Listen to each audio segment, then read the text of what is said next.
আজকে আমি আপনাদেরকে দেখাবো বাংলাদেশের সব থেকে সহজ একটা রেসিপি, চিকেন চাউমিনের রেসিপি। প্রথমে আমি এখানে তেল দিয়ে দিচ্ছি। তেলটা দেওয়ার পরে কড়াইয়ের চারিপাশে তেলগুলি দিয়ে দিতে হবে।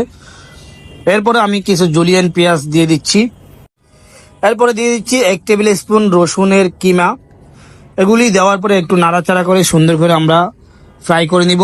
এটা যখন ব্রাউন কালার চলে আসবে তখন আমি দিয়ে দিচ্ছি ডিম। ডিমের সাথে আমি কিছু বনলেস চিকেন জুলিয়ান করে কেটে দিছি। এগুলি দেওয়ার পরে একটা জিনিস খেয়াল রাখতে হবে, আমি যেহেতু এখানে র চিকেন ইউজ করছি, আপনারা চাইলে ফ্রাই করে ইউজ করতে পারেন। র চিকেন ইউজ করলে চিকেন থেকে পানি ছাড়বে। পানিটা যতক্ষণ পর্যন্ত আপনার শুকাবে না ততক্ষণ পর্যন্ত এখানে সুন্দর করে বয়েল করে দিতে হবে। তারপর আমি দিয়ে দিচ্ছি 1 টেবিল স্পুন চাকা বাটার। বাটারটা দেওয়ার কারণে ডিম এবং চিকেনের মধ্যে একটা ফ্লেভার থাকবে, খেতে ভালো লাগবে। তারপর দিয়ে দিচ্ছি গাজর, ক্যাপসিকাম, কাঁচামরিচ, পাতাকপি, বরবটি দিয়ে দিচ্ছি। এগুলি দেওয়ার পরে সবজিগুলো আমাদের সুন্দর করে সিদ্ধ করে নিতে হবে। এখানে একটা জিনিস আমাদের অবশ্যই খেয়াল রাখতে হবে, সবজিগুলি দেওয়ার পরে অবশ্যই ভালোভাবে সিদ্ধ করে নিতে হবে, কারণ এখানে পাতাকপি আছে, পাতাকপি থেকে পানি ছাড়ে, পানিটা শুকিয়ে নিতে হবে, তাহলে আপনার চাউমিনটা খেতে ভালো লাগবে। এই জিনিসটা অবশ্যই আপনারা খেয়াল রাখবেন। সবজিগুলি আমি সুন্দর করে নাড়াচাড়া করে এখানে সিদ্ধ করে নিচ্ছি। এরপরে দিয়ে দিচ্ছি চিলি ফ্লেক্স 1 টেবিল স্পুন। এটা অবশ্যই দিবেন, দিলে ভালো লাগে খেতে।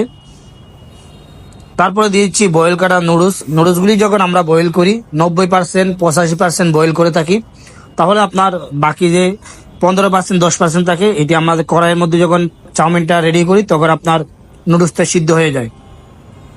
এরপরে নাড়াচাড়া করে আমাদের চাউমিনটা ভালোভাবে হিট করে নিতে হবে। যখন ভালোভাবে হিট হয়ে যাবে তখন আমি এখানে দিয়ে দিচ্ছি কিকুমিন সয়া সস। এখানে আমি সয়া সস আর ফিশ সস দিয়ে দিচ্ছি। তারপরে সসটা একটু বেশি দিচ্ছি, কারণ আমি এখানে লবণ ইউজ করবো না, সামান্য পরিমাণ লবণ ইউজ করব। এখন দিয়ে দিচ্ছি ম্যাগি সস। আপনারা সস দিয়ে চাউমিনটা তৈরি করলে খেতে ভালো লাগে, টেস্টটা অনেকটা ইয়ামি একটা টেস্ট চলে আসে। এরপর দিয়ে দিচ্ছি 1 টেবিল স্পুন এখানে টেস্টিং সল্ট, এটা না দেওয়াই ভালো। এরপরে দিয়ে দিচ্ছি আমি এখানে 4-5 টেবিল স্পুন পরিমাণ মতো চিনি। এরপর 1 টেবিল স্পুন একটু বেশি হোয়াইট পেপার দিয়ে দিচ্ছি। তারপরে চিকেন পাউডার দিয়ে দিচ্ছি 1 টেবিল স্পুন, একটু বেশি। এগুলি দেওয়ার পরে চাউমিনটা আবার 5 মিনিট এখানে সুন্দর করে হিট করে নিব, সুন্দর করে রান্না করে নিব। সিদ্ধ করার পরে এখন দিয়ে দিচ্ছি চিলি সস। এরপরে সামান্য পরিমাণ সিসিম অয়েল দিয়ে দিচ্ছি। তারপর চাইনিজ পাতা দিয়ে দিচ্ছি।